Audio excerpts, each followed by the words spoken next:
ელექტრომობილები დღეს უკვე აღარავის უკვირს. ძალიან ბევრ კითხვას ელექტრომობილთან დაკავშირებით უკვე გაეცა პასუხი, მაგრამ ჯერ კიდევ არსებობს პასუხგაუცემელი კითხვები გარკვეულ მოდელებთან დაკავშირებით. ერთ-ერთი ასეთი მოდელი არის Hyundai Kona-ს ელექტროვერსია, რომელსაც ჩემთან ერთად ხედავთ და ჩვენ გადავწყვიტეთ, რომ ამ ვიდეოში ერთ-ერთ ასეთ პასუხგაუცემელ კითხვას ვუპასუხოთ. როგორ ჟღერს ეს კითხვა? რა იქნება გარკვეული პერიოდის შემდეგ, 5 წლის შემდეგ მაგალითად? რა მდგომარეობაში იქნება ელექტრომობილის ელემენტები? Kona, რომლის შესახებაც ამ ვიდეოში გვექნება საუბარი, არის 2019 წლიანი და გავლილი აქვს 119,000 კილომეტრი. ეს არის ძალიან კარგი, იმიტომ რომ ჩვენ ზუსტად ეგ გვაინტერესებს, რა შეუძლია 5 წლის შემდეგ, აი ამდენი კილომეტრების გავლის შემდეგ. ზუსტად 5 წლის წინ ჩვენ გავაკეთეთ ზუსტად ასეთივე ტესტ-დრაივი ამ მანქანაზე, რომელსაც ჰქონდა იგივე ელემენტი. მაშინ თბილისიდან ბათუმამდე ისე გავიარეთ 360 კილომეტრი, რომ კიდევ 101 კილომეტრის გავლის რესურსი დარჩა. ეს იყო ძალიან მაგარი შედეგი, მაგრამ არსებობდა ლეგიტიმური კითხვები. რა იქნება წლების შემდეგ, მაგალითად 5 წლის შემდეგ, როდესაც გავა საგარანტიო პერიოდი. აი ეს პერიოდი ახლა დადგა და ვაპირებთ იგივეს, ისევ იგივე ექსპერიმენტი, თბილისი, ბათუმი, თბილისი.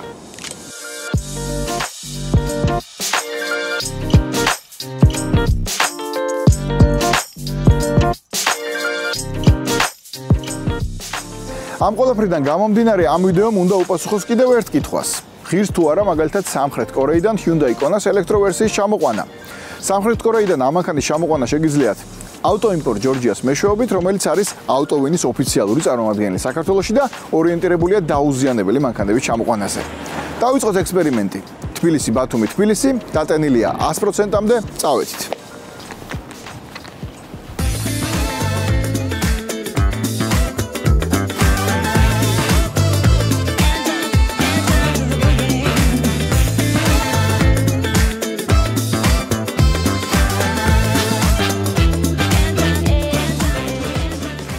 მაშინ 5 წლის წინ ძალიან კარგი შედეგი აჩვენა Kona-მ.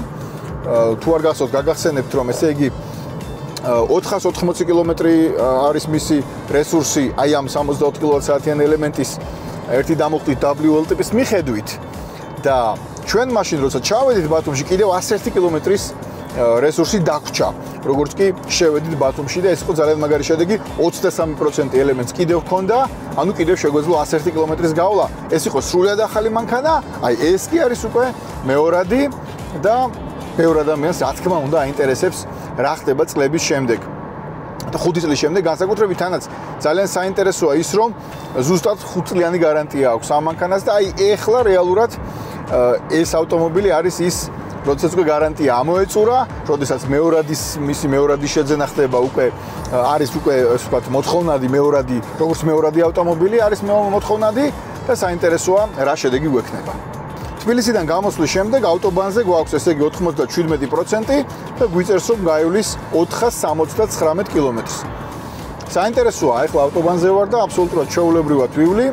არც გათბობაზე ვიტყვი უარს, არც რაიმე სხვა დამატებით ელექტრონულ ესე ვთქვათ სისტემებზე და ძალიან საინტერესოა რა შედეგი გვექნება. მიუხედავად იმისა, რომ ზამთარია და ცივა, რაც დამატებითი გამოწვევა ელექტრომობილისთვის, ჩვენ სპეციალურად გამოვედით უკვე დღის მეორე ნახევარში, 5 საათზე გამოვედით, ახლა 6 უკლია 25 წუთი, იმიტომ რომ დაგვიღამდეს ძირითადად ღამე ვიაროთ, დაგვჭირდეს ფარები, განათება, რაც ასევე კიდევ უფრო მეტ ენერგიას წაიღებს და რეალურად დავინახოთ ისეთი სურათი, რომ ადამიანი ღამე რომ მგზავრობდეს თბილისიდან ბათუმისკენ, მაგ შემთხვევაში რა იქნება, ხო არ გამოიწევს ეს რამე დამატებით ისეთ პრობლემას, რომ მაგის გამო ვერ ჩავიდეს მაგალითად. ძალიან საინტერესოა ეს მანქანა გვიწერს ჩვენ რას რამდენი ენერგია მიაქვს, ანუ რამდენი ენერგია მიაქვს, ვთქვათ, მართვას, რამდენი ენერგია მიაქვს ელექტრონიკას, რამდენი ენერგია მიაქვს მუსიკას და ასე შემდეგ და რამდენი ენერგია მიაქვს სხვადასხვა ფუნქციებს. ამას მე უკვე ბოლოს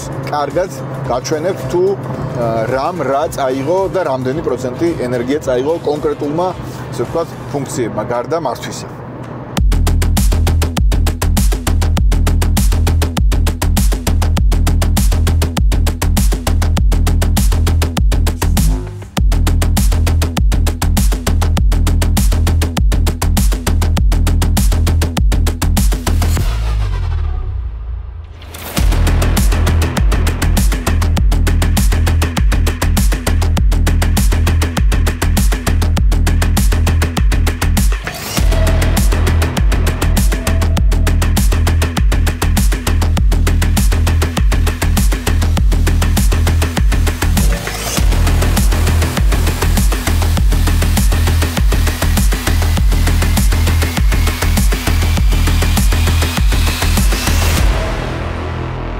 შუალედური შეჯამების დრო მოვიდა, იმიტომ რომ ზუსტად შუაში ვართ, ჩვენი დისტანციის ვართ.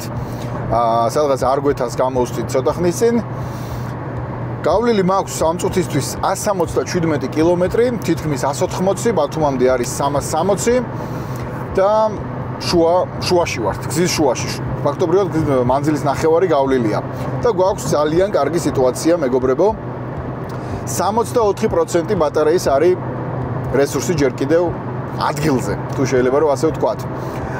293 კილომეტრს მიწერს რომ კიდევ გაივლის, ესეც ძალიან კარგი მაჩვენებელია და ასევე მიწერს რომ თუ კი გამორთავ კლიმატს, გაივლის უკვე 300 კილომეტრს, ანუ დაახლოებით 8 კილომეტრით მეტს.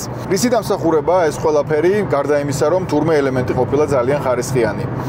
ძალიან ჭკვიანურად აქვს Hyundai-ის მოწყობილი სისტემები ისე, რომ ავტომობილი ძალიან კარგად კარნახობს როგორ ჯობია სიარული და როგორ ჯობია ენერგიის განაწილება. რას გულისხმობ? არის ძალიან ბევრი საინტერესო ფუნქცია. მაგალითად, ამ წუთისთვის მიჩვენებს, რომ 294 კილომეტრს გავივლი თუ გამოვთავ კლიმატ კონტროლს და თუ გავაგრძელებ 100 სიარულს და მექნება ჩართული 287. მე აქ ჩავრთე ერთი ფუნქცია, ეს არის driver only კლიმატ კონტროლის, იმიტომ ამ წუთას მარტო ვარ მანქანაში და არ არის აუცილებელი რომ მთელ მანქანაში ნაწილდებოდეს, არამედ მომართული უნდა იყოს სითბო მხოლოდ ჩემსკენ და ამან გარკვეული კილომეტრები რენჯში მოუმატა, რესურსში მოუმატა. გარდა მაგისა, აქვს ასევე ეგეთი ფუნქციაც, რომ არ არის საჭირო რომ მთლიანად გამორთო კლიმატ კონტროლი. კლიმატ კონტროლი ჩართულია, მაგრამ როცა ოდნავ შეგცივდება, აქ არის ღილაკი heat, ანუ გათბობა, დააწვევი ამ ღილაკს და სითბოს მოუმატებს.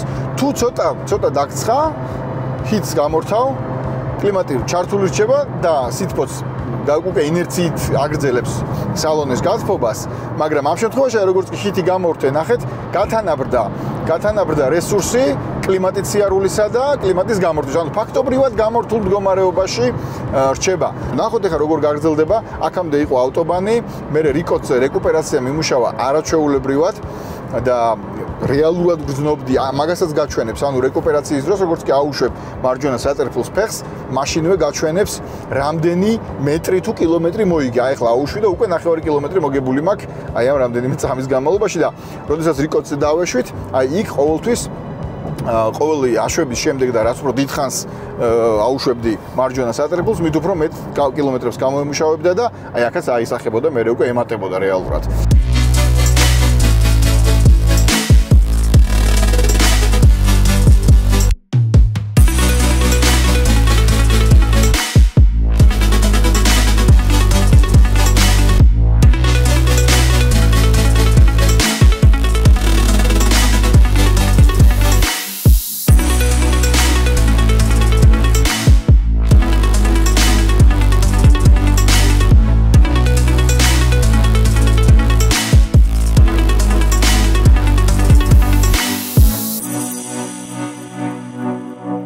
ზუსტად 5 წლის წინ, როდესაც ჩვენ ახალი Hyundai Kona-ს ელექტროვერსია გავტესტეთ, მაშინაც ზუსტად ამ ადგილზე ვიდექი, როდესაც ჩამოვედით ბათუმში და აქ ჩავწერე შემაჯამებელი ვიდეო. ახლაც აქ ვართ და ახლაც Hyundai Kona-ს იგივე ვერსია, ოღონდ უკვე 5 წლის და 120,000 კილომეტრი გარბენით ყავს აქ. ჩამოვედით და მე პირადად ვარ საოცრად გაკვირვებული, პოზიტიურად გაოცებული, იმიტომ რომ ფაქტობრივად თითქმის იგივე შედეგი დადო ამ მანქანამ. გავლილი აქვს 120,000 კილომეტრი, გავიდა 5 წელი, გავიდა საგარანტიო პერიოდი და იგივე შედეგს დებს ეს მანქანა. ეს არის გასაოცარი შედეგი, რასაც მე არ მოველოდი. ვიარეთ ეკო რეჟიმში, ვიარეთ კომფორტის რეჟიმში, სპორტის რეჟიმში არ მივლია სიმართლე გითხრათ და უკვე აქედან ვაპირებ მე უკანა გზაზე რომ ვიარო სპორტის რეჟიმში და უფრო მეტად დავტვირთო, მაგრამ ეს უკვე სხვა ამბავია. ახლა მოდით ვნახოთ ზუსტად ელემენტის მდგომარეობა, უკვე ეკრანზე გაჩვენებთ კიდევ რა რესურსი აქვს დარჩენილი და უფრო ციფრებით შევაჯამოთ, მანამდე კი გეტყვით საშუალო ხარჯი რა იყო. 5 წლის წინ საშუალო ელექტროენერგიის ხარჯი იყო 14.2 კილოვატ-საათი საშუალო 100 კილომეტრზე. ახლა მე გამოვთვალე, იმიტომ რომ სამხრეთ კორეიდან ჩამოყვანილ მანქანებს სხვანაირად უწერიათ ხოლმე პირიქით და მე გადავიყვანე ეს მონაცემები და ახლა გამოგვივიდა 13.51 მეასედი, ანუ 13.5 კილოვატ-საათი 100 კილომეტრზე, ოდნავ უფრო ნაკლები. ცხადია ეს დამოკიდებულია სვლაზე, მაშინ შეიძლება ცოტა უფრო რთულად ვიარეთ, ახლა შედარებით მარტივად, მაგრამ საბოლოო ჯამში იგივე გამოდის. ოდნავ ნაკლები, მაგრამ იგივე ხარჯი აქვს. არ ვიცი, ეს არის გასაოცარი შედეგი. მოდით უკვე ვნახოთ ახლა შიგნით რა ხდება და ეკრანზე გაჩვენებთ უკვე ზუსტად რა რესურსია დარჩენილი და რა იყო ხარჯი. მაშასე, მოდი ვნახოთ როგორ გამოიყურება ჩვენი ეს შედეგი ციფრებში. თბილისიდან ამ ადგილამდე, ბათუმის ამ ადგილამდე გამოვიარეთ 319 თითქმის კილომეტრი. საშუალო ხარჯი იყო ესეთი. 7.3 კილომეტრს გადიოდა 1 კილოვატ-საათით, როგორც გითხარით, კორეელებს პირიქით აქვთ და ეს შედეგი, კიდევ ერთხელ ზუსტად რომ გითხრათ, ითარგმნება ასე. თითქმის 14 კილოვატ-საათი ხარჯი 100 კილომეტრზე, რაც არის ძალიან კაი შედეგი. საბოლოო ჯამში 5 საათი და 38 წუთი თავის გაჩერებებით, თავისი ლანჩით და ასე შემდეგ და რა რესურსი აქვს დარჩენილი? 27%-ია დარჩენილი. ძალიან მაგარი შედეგია. და შეუძლია კიდევ 120 კილომეტრის გავლა აი ამ რეჟიმში, ეკო რეჟიმში, კლიმატ კონტროლით. ძალიან მაგარია. უпростоრად, კლიმატ კონტროლს თუ გამოვრთავთ 123 კილომეტრს გავით, ანუ 3 კილომეტრით მეც ამ შემთხვევაში. ეს არის ფანტასტიკური შედეგი, ფაქტობრივად 5 წლის შემდეგ იგივე შედეგია. ოდნავ მანძილი არის, ახლა ჩვენ ოდნავ ნაკლები მანძილი გამოვიარეთ, რაც გზიდან გამომდინარე 5 წლის მანძილზე გზა შეიცვალა, მაშინ იყო 362, ახლა არის 338, ანუ დაახლოებით 24 კილომეტრით ნაკლები, მაგრამ ის 24 კილომეტრიც რომ დაუმატოთ, გამოგვივა რომ დარჩენილი ექნებოდა 96 კილომეტრი კიდევ რესურსი და მაშინ იმ ახალ კონას ჰქონდა 101 კილომეტრი რესურსი დარჩენილი აი ამ ადგილზე ზუსტად, ანუ ფაქტობრივად პლუს მინუს რამდენიმე ერთეული კილომეტრი და იგივე შედეგი გვაქვს. ასევე ვნახოთ რომელმა ფუნქციამ რა რესურსი წაიღო ელექტროენერგიის. ესე იგი მართვამ წაიღო 87%, ჯამში დახარჯული ენერგიის 87% წავიდა მართვაში, 8% წავიდა კლიმატ კონტროლმა წაიღო 8% და 5% წაიღო ელექტროობამ, ანუ განათებამ, მუსიკამ და ასე შემდეგ, თუ კი რაიმე ელექტროხარჯი იყო. კარგით, ისღა დამრჩენია ახლა რომ შევაერთოთ ეს მანქანა, დავტენოთ და ხვალ უკვე დღის შუქზე და კარგი განათების პირობებში მოგიყვებით რა მდგომარეობაშია კონას სალონი, დავათვალიეროთ ასევე ექსტერიერი, 5 წლის შემდეგ რამდენად გაიცვითა და ასე შემდეგ. ახლა ღამეა და ახლა არ დავიწყებ ამ ყველაფრის ჩვენებას. საბოლოო ჯამში ვთქვათ რომ ფანტასტიკური შედეგი დადო ამ მანქანამ და მეტი აღარაფერი დამრჩენია თუ არა ის რომ დავტენოთ და უკვე ხვალ გიამბოთ ინტერიერის და მისი ცვეთის და მისი მდგომარეობის შესახებ უკვე არა რესურსის, არამედ ზოგადი მნიშვნელობით.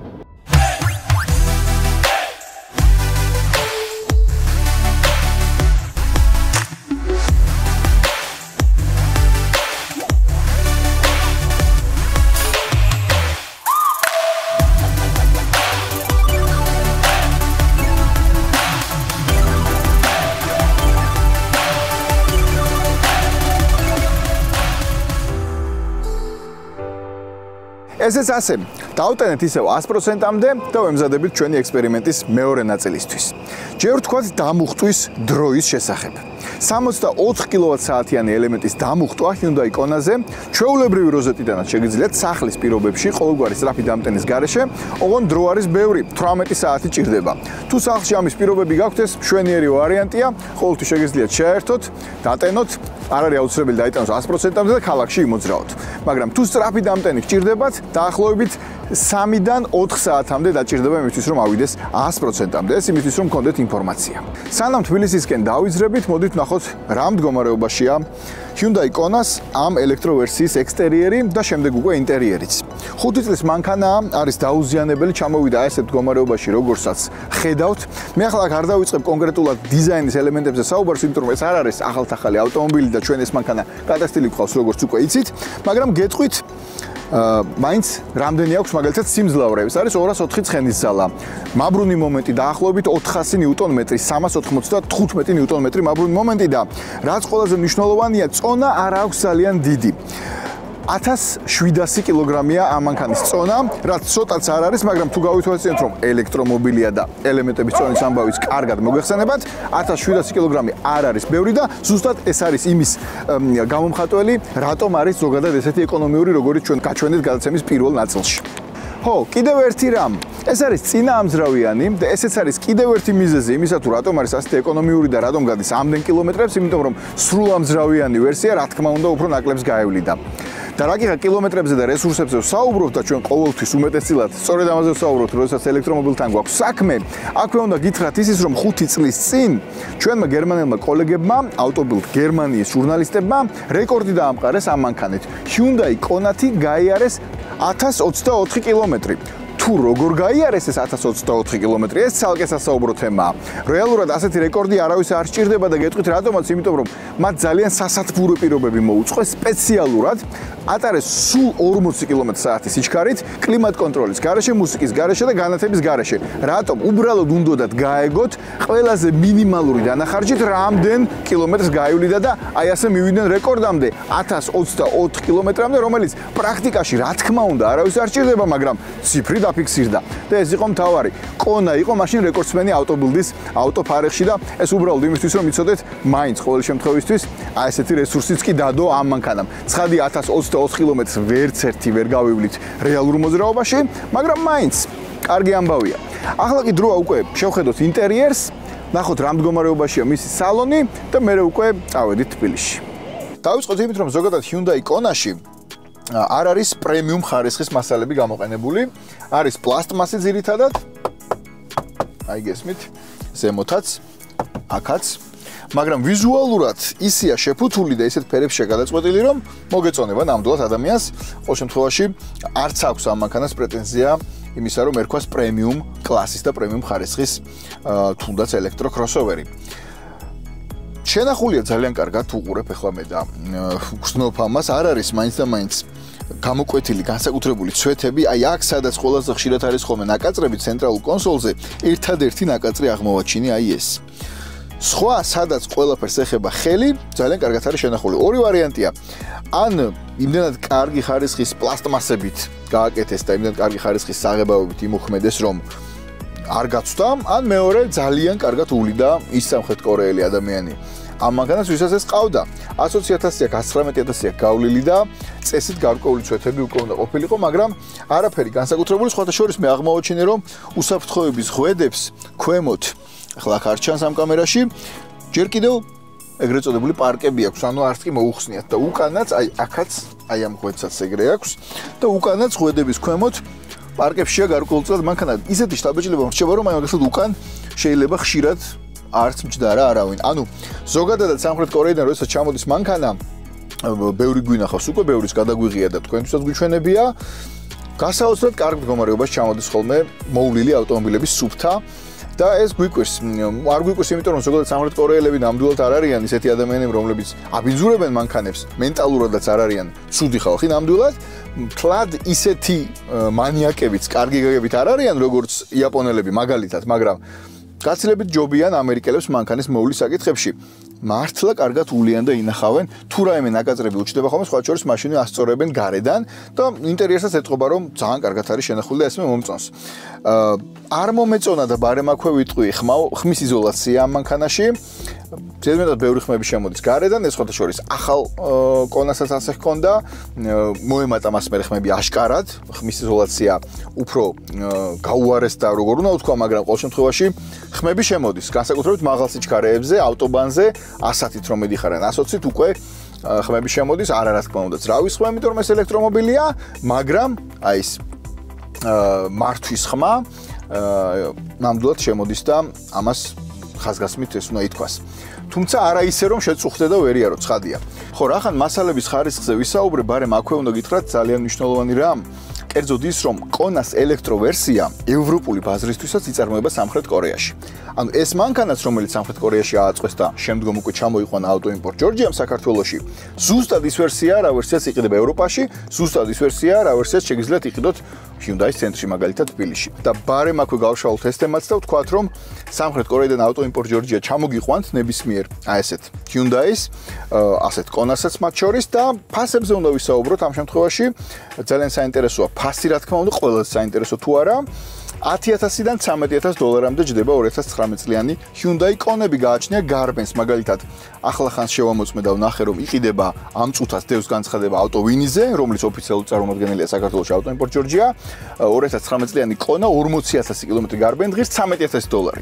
მაგრამ აი 150,000 გარბენ დღის $10,500. ასე რომ აი 10-დან 13-მდე მერყეობს და აი ამ მანქანის ფასის დაახლოებით იქნებოდა ალბათ 11, 11.5, შეიძლება 12-იც, ნუ ბევრი ვერსია, ბევრი ვარიანტია. გარბენს აქვს დიდი მნიშვნელობა, წლებს რა თქმა უნდა 2019 წლიანებზე ვსაუბრობთ ამ შემთხვევაში ძირითადად, მოკლედ 10-დან 13-მდე დაგიჯდებათ და ნუ ალბათ ისიც ასევე N-Car-ის ფენომენიც, რომელიც არის კორეაში ავტოვინის პარტნიორი და N-Car-ის, ანუ განსაკუთრებულად კარგად შემოწმებული, განსაკუთრებულად კარგ მდგომარეობაში ყოფილი მანქანები ხავს N-Car-ს და სწორედ ავტოვინიზე შეგიძლიათ ნახოთ N-Car-ის მოდელები ყველაზე იაფად, იმიტომ რომ ხელშეკრულება აქვს ერთმანეთთან დადებული და შემდგომ უკვე თუ ინტერესდებით, ავტოიმპორტ ჯორჯიას ჩამოყავს ეს მანქანა, რომელიც არის ოფიციალური პარტნიორი ავტოვინის.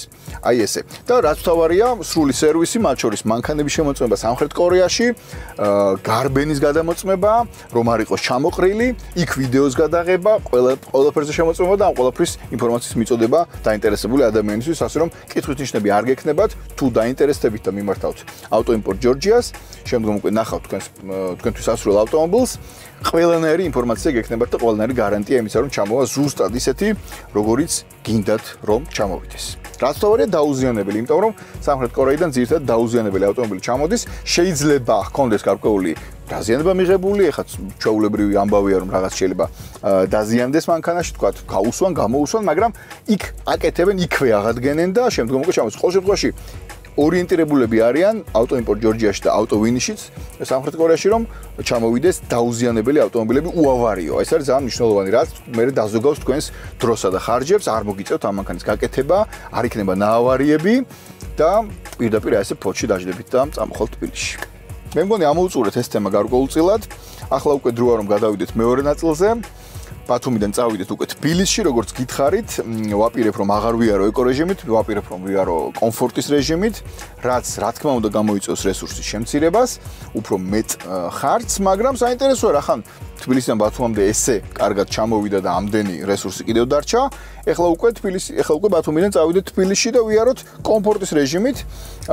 რატო გადავწყვიტე ეს გარდა იმისა, რომ კომფორტის რეჟიმი, ეხლა მე პირადად ძალიან მომწონს ეკორეჟიმი, იმიტომ რომ რეგენერაციის დონე და რეკუპერაციის დონე არის მაღალი და მომწონს ეს one pedal driving-ი, ეგრეთ წოდებული, როდესაც ფაქტობრივად არ იყენებ მუხრუჭს და ამუხრუჭებ იმითი რომ აუშვებ მარჯვენა სატერფულს და მანქანა იწყებს ამუხრუჭებას და ენერგიის გამომუშავებას, ეს მე ძალიან მომწონს ელექტრომობილში. შეიძლება არსებობდეს ადამიანი, ვისაც არ მოეწონება ეს one pedal driving-ი და მიჩვეულია ჩვეულებრივად იმას, რომ მარჯვენა პედალს რო აუშვებს ფეხს, ანუ ეგრეთ წოდებულ გაზის პედალს, მანქანამ არ დაამოხრუჭოს და თვითონ უნდა რომ დაამოხრუჭოს. აი ამ შემთხვევაში ესეთი ადამიანები არსებობენ, ეხლა უკვე ვივლით კომფორტის რეჟიმით და ვნახოთ, ვისაც ესეთი სულის მანერა უფრო მოსწონს, როგორ ივლის ეს მანქანა. ანუ არანაირი ეკორეჟიმი, წავედით უკვე კომფორტის რეჟიმით, დატენილი 100%-მდე და ვნახოთ, როგორ ჩავალთ თბილისში.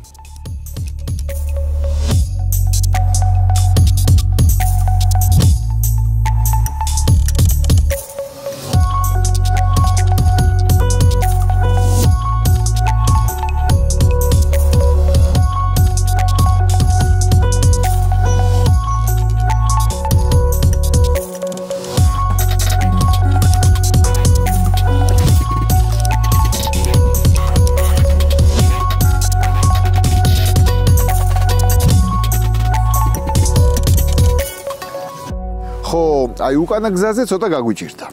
გამომდინარე იქიდან რომ აღარ ვიარე ეკორეჟიმით, არამედ ვიარე კომფორტის რეჟიმით და ვიარე ისე რომ რეკუპერაცია აღარ იყო მაღალ დონეზე, საბოლოო ჯამში თბილისში რა თქმა უნდა მაინც ჩამოვედით, მაგრამ რესურსი დარჩა სადღაც 20 კილომეტრი და არა უმეტეს 20 კილომეტრისა. ხარჯი, ელექტროენერგიის ხარჯი ავიდა 17.5 კილოვატ-საათზე საშუალოდ 100 კილომეტრზე. ეს უკვე იყო ფაქტობრივად არა აგრესიული, მაგრამ ზომიერად მკაცრი სიარული კომფორტის რეჟიმში და მაინც მივიღეთ ისეთი შედეგი, რომ არაფერი არ დაეწუნება, იმიტომ რომ დაგვრჩა 20 კილომეტრი და 17.5 კილოვატ-საათი 100 კილომეტრზე არ არის ბევრი ხარჯი. ერთი სიტყვით, Hyundai Kona 5 წლის შემდეგაც საკმაოდ კარგად აბარებს გამოცდას. თუ გავითვალისწინებთ იმას, რომ ამ ავტომობილს აქვს გარბენი, ელემენტების რესურსი გარკვეულწილად წესით უნდა შემცირებულიყო, ეს ასე არ არის. მაინც ის ახერხებს იაროს ისე, როგორც დადიოდა, როცა იყო ახალი. ანუ საბოლოო ჯამში რომ შევაჯამოთ, მე შემიძლია თამამად გირჩიოთ Hyundai Kona-ს ელექტროვერსიის ჩამოყვანა სამხრეთ კორეიდან 2019 წლიანის. და შეგახსენებთ, რომ ამისათვის უნდა მიმართოთ Auto Import Georgias, ავტოვინის ოფიციალურ წარმომადგენელს საქართველოში.